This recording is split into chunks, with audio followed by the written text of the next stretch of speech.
주님, 저희들 귀 기울이기 원합니다.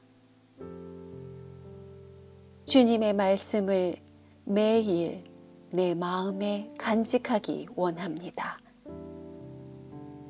말씀으로 나의 병든 마음, 병든 몸을 고쳐주소서. 날마다 주님 옷자락을 잡는 심정으로 주님께 적극 나아가게 하시고, 굶주린 자처럼 눈물로 간구하게 하소서. 우리의 심령이 가난해지기를 원합니다. 늘 가난한 마음으로 주님을 찾게 하시고, 하늘의 풍요로움으로 가득 채워주소서. 지금의 문제들에 매몰되어 절망의 나락으로 떨어지는 내 영혼을 주님 붙잡아 주소서.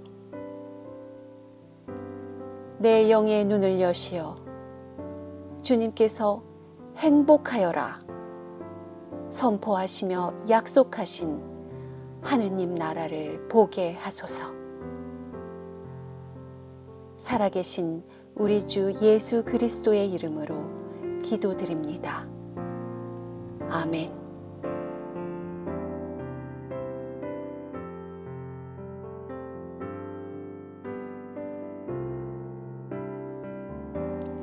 누가 공동체가 전한 거룩한 복음입니다. 예수께서 그들과 함께 산에서 내려와 평지에 이르러 보니 거기에 많은 제자들과 함께 유다 각 지방과 예루살렘과 해안 지방인 띠로와 시돈에서 온 사람들이 많이 모여 있었다. 그들은 예수의 말씀도 듣고 병도 고치려고 온 사람들이었다. 그 중에는 더러운 악령에 걸려 고생하는 사람들도 있었는데 예수께서는 그들도 고쳐주셨다. 이렇게 예수에게서 기적의 힘이 나와 누구든지 다 낫는 것을 보고는 모든 사람이 저마다 예수를 만지려고 하였다.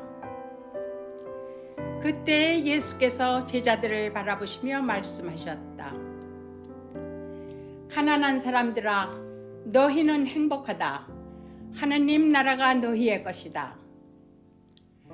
그러나 부요한 사람들아, 너희는 불행하다. 너희는 이미 받을 위로를 다 받았다. 주님의 말씀입니다. 하나님께 감사드립니다.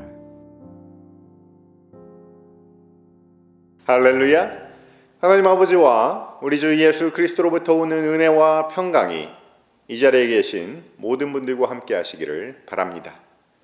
지난 주일에 나눈 이야기를 돌아보면요, 예수께서 시몬을 제자로 부르셨습니다. 어부였던 시몬을 부르셨을 때 함께 있던 동업자 야고보와 요한도 모든 것을 버리고 함께 예수를 따라갔습니다. 이제부터 예수님은 홀몸이 아니죠. 예수께서 십자가에 달리시던 그 순간을 제외하고 늘 제자들과 항상 함께 있었습니다. 오늘은 제자들과 동행하게 된 예수님께 어떤 일이 벌어졌는지 먼저 살펴보려고 합니다. 호숫가에서 제자들을 만나신 이후로 예수께서는 말씀 사역과 치유 사역을 병행하시면서 온 고을을 다니셨다. 이렇게 기록되어 있습니다. 그런데 어떻게 됩니까? 가는 곳마다 아픈 사람들이 나타나는 거예요. 그냥 나타나는 차원이 아니라 몰려드는 차원이었습니다. 나병 환자를 고쳐주셨습니다. 지붕을 뚫고 내려온 중풍병자를 고쳐주셨습니다.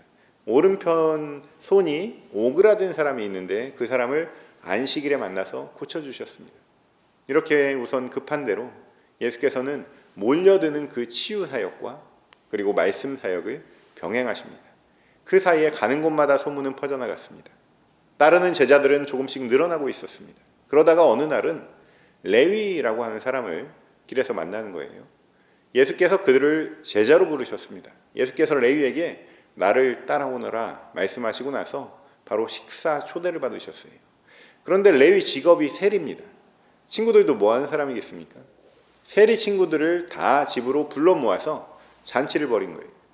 그 모습을 보고 화가 난 사람들이 있었습니다. 우리도 잘 알듯이 세리는 동족의 피를 빨아먹는 매국노요, 또 그 대척점에 바리새파라는 민족주의자 그룹이 있었습니다. 화가 난 바리새파 사람들이 뭐라고 했냐면 예수가 세리들과 먹고 마셨다, 이렇게 트집을 잡았습니다. 그 밖에도 그들은 예수의 제자들이 밀 이삭을 안식일에 잘라 먹었다고 해서 화가 났습니다. 또 마지막으로는 예수께서 안식일에 손이 오그라든 사람을 고쳐주셔서 잔뜩 화가 났습니다. 선한 의도를 가지고 마을과 마을을 오가시면서 공생의 사역을 감당하시던 예수님께 불행의 먹구름이 다가오는 순간입니다. 이 불행은요, 예수께서 전통을 존중하지 않았기 때문에 발생한 일이었습니다. 물론 이것은 당연히 유대 지배계층의 시각입니다. 하나님과의 언약 관계에서 맺어진 이 율법이라는 전통은요, 헌법이 따로 필요 없을 정도로 정교하게 짜여진 사회적 합의였습니다. 너무 가난하고 어려워서 어쩔 수 없이 조용조용 쉬쉬하며 지키지 못하는 사람들은 있었어요. 그렇지만 예수님처럼 대놓고 군중들 앞에서 싸워가며 율법을 어기는 사람은 보기 드물었습니다. 가는 곳마다 예수를 환영하는 인파들이 늘어나고 따르는 제자들이 늘어나는 만큼 지켜보고 있던 지배 계층들의 시기 질투, 그리고 예수의 위법 행위에 대한 분노도 함께 늘어나고 있는 거예요. 우리는 비를 맞기 싫으면 비 오는 날 밖에 안 나가면 된다는 사실을 잘 알고 있습니다. 욕을 먹기 싫으면 아무것도 하지 않으면 된다는 사실도 잘 알고 있습니다. 그러나 꼭 하고 싶은 일이 있고 해야만 되는 일이 있으면 그렇게 손 놓고 있을 수가 없죠. 가슴이 시키면 움직여야 됩니다. 그것이 예수께서 최초에 움직이신 이유예요. 하나님이 세상을 이처럼 사랑하셔서 외아들을 보내셨습니다. 이후에 나사렛에서 완전한 사람으로 살아가셨어요. 그러다가 세례를 받고 가슴이 시키는 인생을 살기 시작하십니다.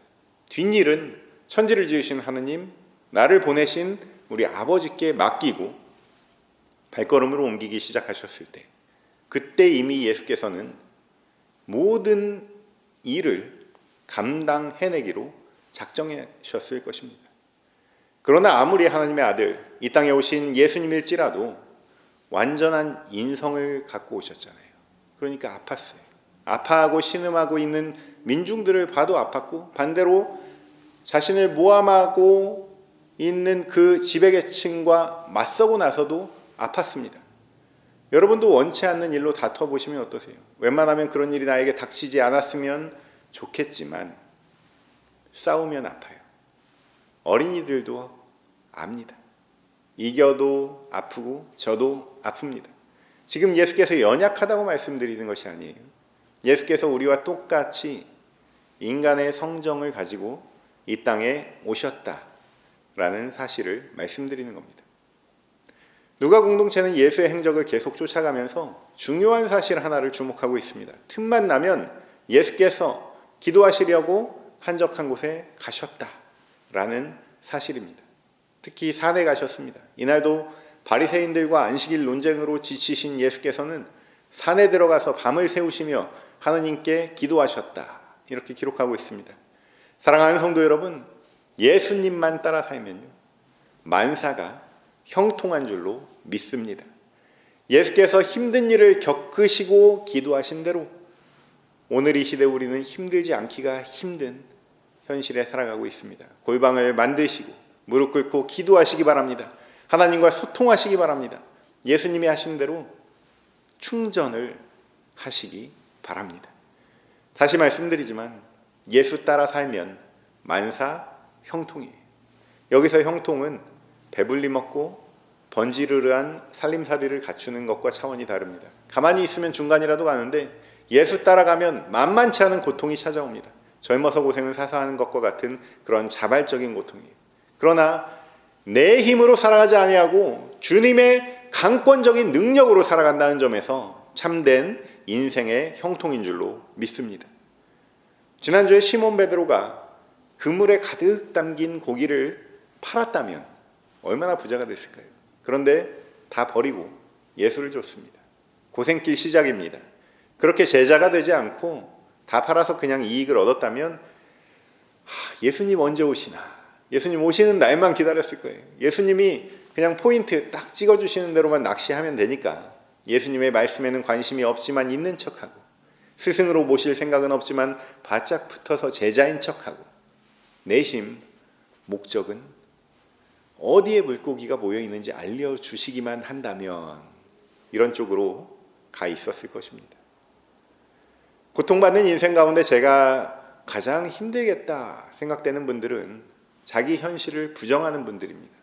아닌데 맞는 척, 관심이 없는데 있는 척, 믿음이 없는데 있는 척, 이렇게 척하는 사람들은 자기 기만이라는 고통에 빠져서 살아갑니다. 그런데 여러분, 이민 생활이 힘들다 하지만 세금 안 내는 사람 없고 생활이 어떤지 뻔하고 명품에 특별히 관심 없이 살다 보면 최소한 자기를 속이는 일은 별로 없는 것 같아요. 남 시선 신경 안 쓰고 옷 한 벌 수십 년 입어도 물려 입어도 진심 어린 칭찬이 오고 가는 그런 검소한 문화가 있어서 이민자로서 두 가지 문화, 세 가지 문화 가운데 살아가는 중에도 숨통이 트이는 것 같습니다. 그런데 고통이요, 너무나 극심하면요, 방금 말씀드린 자기 기만이라는 것은 호사예요. 그럴 힘도 없고요, 여유도 없습니다. 그저 내 눈앞에 이 문제만 바라보고 벌벌 떨면서 살아갑니다. 누가 그렇게 살아갑니까? 병에 걸린 사람들입니다. 악령에 시달린 사람들입니다. 오늘 누가 공동체가 전한 거룩한 말씀은 이 정도 단계에서 아무런 희망 없이 살아가는 사람들에게 우리 주님께서 하신 말씀이에요. 고통과 복음이 만났을 때 어떠한 화학적인 변화가 이루어지는지 한번 지켜봅시다. 예수께서 산에서 기도하시고 날이 밝은 다음에 12 제자를 세워서 사도로 삼으세요. 이제는 조직을 갖추는 단계입니다. 교회도 여러 분야에서 리더십이 필요하잖아요. 그래서 직분자를 세웁니다. 한 사람 한 사람이 내가 교회의 머리 대신 예수님께 위임을 받은 사람이라는 마음가짐으로 신앙 고백을 하게 되고 헌신 봉사를 하게 됩니다. 예수께서는 성적 순도 아니요, 먼저 부른 순도 아니요, 각 지역과 계층과 정파를 아우르는 잘나고 못난 여러 가지 모양의 제자들을 사도로 삼으셨어요. 그리고 산에서 내려와 평지에 이르러 보니 사람들이 많이 모여 있는 거예요. 많은 제자들과 함께 유다 각 지방과 예루살렘과 해안 지방인 띠로와 시돈에서 온 사람들이 많이 모여 있었다. 기록되어 있습니다. 그들이 바로 예수의 말씀도 듣고 병도 고치려고 온 사람들이었어요. 도랑치고 가재 잡고 일석이조의 기쁨을 누리려는 사람들이었습니다. 말씀에 대한 신실함과 병 고침에 대한 간절함이 사방팔방에서 이들을 모이게 했어요. 유다와 예루살렘까지는 당시 국내라고 할 수가 있죠. 여기서 보스턴까지 걸어서 왔다 갔다 하면 몇 시간인 줄 아십니까? 35시간이 나오더라고요. 이만큼 이 사람들이 35시간 정도를 걸어서 예루살렘 유다 지역에서 병고침을 위해서 갈릴리까지 올라왔습니다. 그런데요, 띠로와 시돈이라는 지역, 옛날 성경책에는 이제 두로와 시돈이라고 하죠. 이 사람들은 그 4배 정도 되는 거리에서 사는 사람들입니다. 외국에서 온 거예요. 하루에 10시간씩 일주일 꼬박 걸어야 도착하는 거리에서 사람들이 왔습니다. 그들은 그들의 신이 따로 있어요. 바로 바알신입니다. 띠로와 시돈은 바로 이 바알신앙의 본거지이자 지중해 연안 최대 도시였습니다. 카르타고의 영웅 한니발이라고 들어보셨을 거예요. 한니발의 이름 뜻이 바로 바알신의 은총이고 출신 지역이 페니키아라고 불리는 이 예수님 당시의 띠로입니다. 이렇게 국내파, 해외파까지 다 모였습니다. 그런데 이들이 지금 서 있는 곳이 어디입니까? 평지예요. 평지. 평지라는 점이 큰 시사점이 있는 거예요. 예수께서 산상수훈을 말씀하시면서 시작하신 말씀이 팔복의 말씀인데 이 팔복 말씀하고 비슷하면서도 어딘가 말씀이 좀 달라요. 그런 말씀이 이어지는데 평지에 모인 사람들에게 왜 조금 다른 느낌의 말씀을 전하셨을까? 이러한 물음을 가지고 계속 살펴봅시다. 산 길목에서 평지가 보일 때쯤 군중들이 보이는 거예요. 예수님께서 그들을 보시면서 무슨 생각이 들었을까? 한번 생각해 보십시오. 산에 기도하러 올라올 정도까지는 아닌 거예요. 사도로 부름받을 정도까지는 아닌 제자들이에요. 산이 있는 줄도 모르는 사람도 있습니다. 예수님을 찾으려면 계속 우리가 신앙의 경주를 해서 올라가야 되는데 수평적인 차원에서 수백 마일을 달려서 일주일을 넘게 올 수는 있지만 이 수직적인 차원에서는 어떻게 어디로 가야 할지 거기서 막힌 존재들이 평지에 모여 있습니다. 일단은 넓죠. 편안하죠. 안전합니다. 나는 예수님을 볼 수 있지만 예수님은 나를 볼 수 없을 정도로 군중 속에 한 사람 정도로 남아있고 싶습니다. 유난 떨면서 재산 다 버리고 달려갈 만큼의 신앙적인 열정은 없습니다. 그저 내 마음의 소원, 내 인생의 걸림돌, 이 아픈 것만 해결이 된다면 소원이 없겠습니다 하는 마음으로 옹기종기 모여 있는 거예요. 그러나 그들 또한 예수의 말씀을 사모하고 예수를 따르는 제자들입니다. 12 제자는 산에서 특별하게 사도로 세움을 받았지만 그 외에도 예수의 제자들은 많았다는 거예요. 우리 예수님은 그들의 마음이 어떠하든지 간에 그들의 믿음의 단계가 어떠하든지 간에 설령 속물근성으로 그냥 아픈 것만 쏙 낫고 돌아가더라도 그들에게 한결같은 마음으로 말씀을 전해주시고 그들을 고쳐주십니다.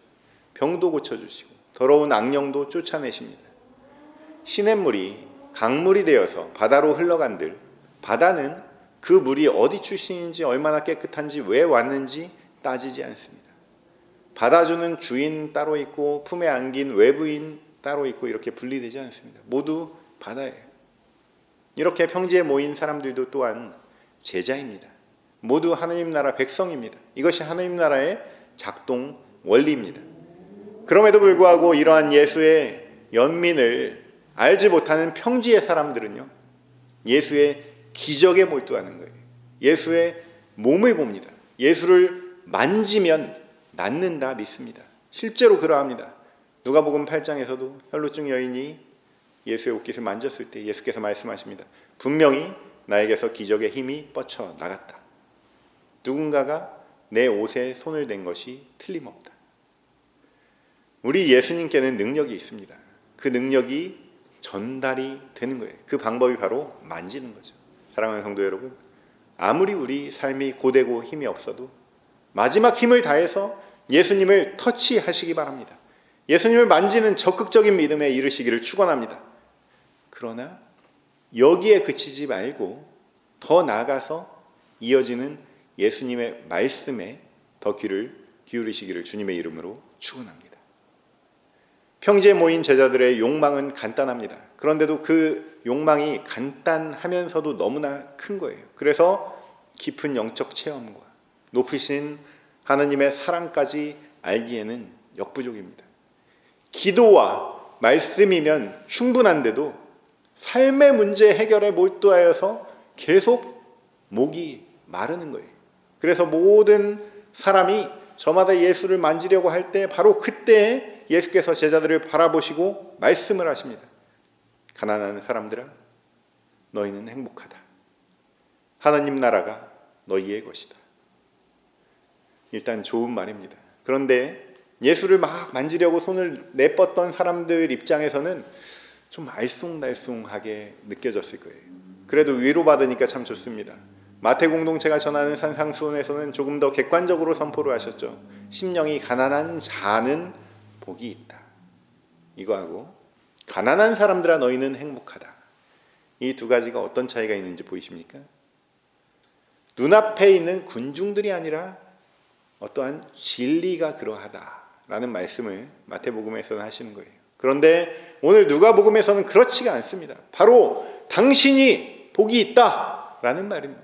원문을 보면 가난한 너희들 행복하다 이렇게 기록되어 있습니다. 모든 삶의 문제는요, 가난으로부터 나오죠.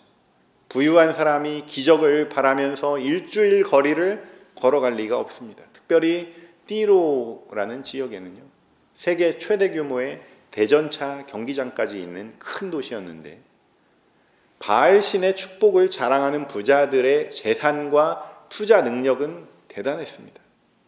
원한다면 모든 세상의 치료를 다 받을 수 있는 거예요. 그러나 여러분, 세상에 바알 신의 축복이 어디 있겠습니까? 오늘 여기 모인 사람들, 이 민중들이 힘들어지는 만큼 그들의 지갑은 두둑해지겠죠. 돈의 힘입니다. 자본이 곧 축복입니다. 가진 만큼 행복하다, 이 명제는 2000년 전이나 지금이나 속으로는 다들 동의하는 바죠. 체면 때문에 멋지게 바꿔서 말하더라고요. 가진다고 행복한 것은 아니지만 가지면 행복에 가까워지는 것은 사실이다. 어떻습니까? 무릎을 탁 칠 만큼의 통찰력에 한 10분의 1 정도는 들어있는 것 같습니다. 이것이 유한한 인간이 서로 동의하는 수준에서 쌓아 올린 지혜의 단계입니다. 그렇다면 오늘 예수의 가르침은 무엇을 말하고 있습니까? 과연 어느 정도의 단계입니까? 가난한 사람들에게 너희들은 행복하다, 이런 예수님의 말씀은 순간 위로가 됩니다. 그런데 계속 들어보니까요, 또 부유한 자들은 불행하다는 거예요. 여기서 헷갈리기 시작합니다. 가난한 사람들이 행복할 방법이요, 일단 이 가난에서 헤어나오는 건데, 더 나아가서 좀 부자가 되는 건데, 부유하면 불행하다니 단순하고 확고한 인생의 목표가 흔들립니다. 우리가 구글 맵을 볼 때도 그렇듯이 평면에서 잘 안 보이면 이 공중에서 올라가서 이 새가 보듯이 보는 것을 버드아이라고 하는데, 버드아이 뷰로 봐야 됩니다. 이 본문을 버드아이 뷰로 보면 사실 이 가르침은 치유사역의 연장입니다. 나병 환자는 자신이 병이 있는 것을 알기에 고쳐지기를 희망하는 법이잖아요. 중풍병자는 고쳐지기를 희망하더라도 제 힘으로 갈 수가 없기 때문에 친구들이라도 나서서 도와줘서라도 지붕을 뚫고 그 여럿의 희망, 공동체의 희망을 가지고 예수 앞에 나오는 거잖아요. 이러한 현실을 예수께서 갈릴리 사역을 하시면서 발견하신 거예요. 지금 욕망에 가리워서 손을 내밀고 있는 저 가련한 제자들에게 예수께서는 선지자의 말씀이 아니라 이제 입을 열어서 자기 말을 하기 시작한 겁니다. 누가복음 1장부터 오늘 본문까지 제가 여러 번 살펴봤습니다. 예수께서는 성서에 나와 있는 말씀을 전하셨지 자기 복음을 전하신 적이 없습니다. 이제 내 목소리를 내실 때가 된 거예요. 한 철학자는 이렇게 말했습니다. 신념이 개념을 만나면 철학이 된다. 철학하면 우리가 어렵게만 생각할 수 있는데 바로 이런 생각하는 학문, 자기 물음을 통해서 자기 답에 이르는 학문이 철학이죠. 목회자들은 목회 철학이 있습니다. 성도들도 어디 공개하지는 않지만 누구나 성도라는 존재에 대한 철학을 갖고 있어요. 만약에 자녀들이 부모에게 이렇게 묻습니다. 예수님이 누구세요? 어떤 분이세요? 이런 물음을 접하게 되면 예수님은 주는 그리스도시요 살아계신 하나님의 아들이십니다 라고 베드로가 대답했단다. 이렇게 끝나는 사람이 어디 있겠어요? 왜 이렇게 끝나지 않습니까? 아이는 부모와 경험을 나누고 싶은 거라고 볼 수 있죠. 요즘 아이들이 개념을 검색하자면 훨씬 빨리 합니다. 개념이 궁금한 게 아니고 부모인 당신은 어떻게 그 답에 이르렀느냐, 나도 그 길 좀 알려다오, 이런 질문이 숨어 있는 거죠. 그래서 사실만 대답하거나 그 자리에서 성경을 막 찾아서 해주는 답이 아니라 자기 신념과 성서에서 나에게 다가왔던 그 개념이 서로 만나는 과정이 필요한 겁니다. 그 결과가 바로 내 생각, 내 목회, 내 설교예요. 저만 설교하는 것이 또 아닙니다. 어쩌다가 한번 누군가가 신앙의 질문을 나에게 던지더라도, 우리 성도들에게 던지더라도, 여러분에게 던지더라도, 그에 따른 복음을 전하더라도 내 묵상이 들어가고 말씀에 내가 덧붙이는 말이 들어가기 있기 때문에 우리는 모두 내 목소리가 필요한 존재인 것입니다. 이렇게 누가복음서 6장 가난한 너희는 행복하다는 말씀에서 오래된 율법과 예언이 아니라 이제부터 예수의 복음이 시작되는 거예요. 오늘 시작된 이 복음, 이 복음의 핵심은 무엇입니까? 산상수훈의 팔복과 비슷하지만 다른 이 말씀 네 가지 복과 네 가지 화가 담겨 있다고 해서 사복사화라고 하는 이 평지 복음은 모든 종교를 통틀어서 가장 수위가 높은 단계의 복음입니다. 단편적으로는 육신의 병과 정신의 악령의 퇴치를 넘어서 영혼의 치료제로서 말씀으로 우리에게 깊은 위로가 되는 말씀입니다. 그러나 가난하고 굶주리고 울고 미움받는 사람들, 곧 고통받으면 복이 있고, 부유하고 배불리 먹고 웃고 칭찬받는 사람, 곧 행복한 사람은 불행하다. 이런 역설적인 말씀이 무엇을 의미하는지 우리가 지속적으로 일용할 양식 삼아서 묵상해야 될 복음입니다. 우리가 분명히 기억해야 할 것이 있는데요. 예수께서 견인하고자 하는 바입니다. 예수의 몸을 만지려는 군중들의 손에서 우리의 영혼을 하늘의 차원으로 끌어올리려는 그 의도를 간파해 보시기 바랍니다. 도저히 젠틀하게 그냥 구약시대 예언자들의 말만을 되풀이할 수는 없어서 그 끓는 가슴에서 토해지듯이 터져나온 그 신앙의 진수를 여러분 평생을 두고 탐구해 보시기 바랍니다. 과연 가난과 부의 문제일까? 고통은 어디에서 오는 것인가? 고통이 복음을 만났을 때 그들의 영혼은 어떻게 되는가? 이 물음들은 오늘날 우리 그리스도인의 과제이고 지금도 들리고는 있지만 우리 귀가 열리지 않는 사이에 무심코 지나칠 수 있는 하늘의 울림인 줄로 믿습니다. 모든 지각 위에 뛰어난 하나님의 평강이 그리스도 예수 안에서 너희 마음과 생각을 지키시리라. 아멘.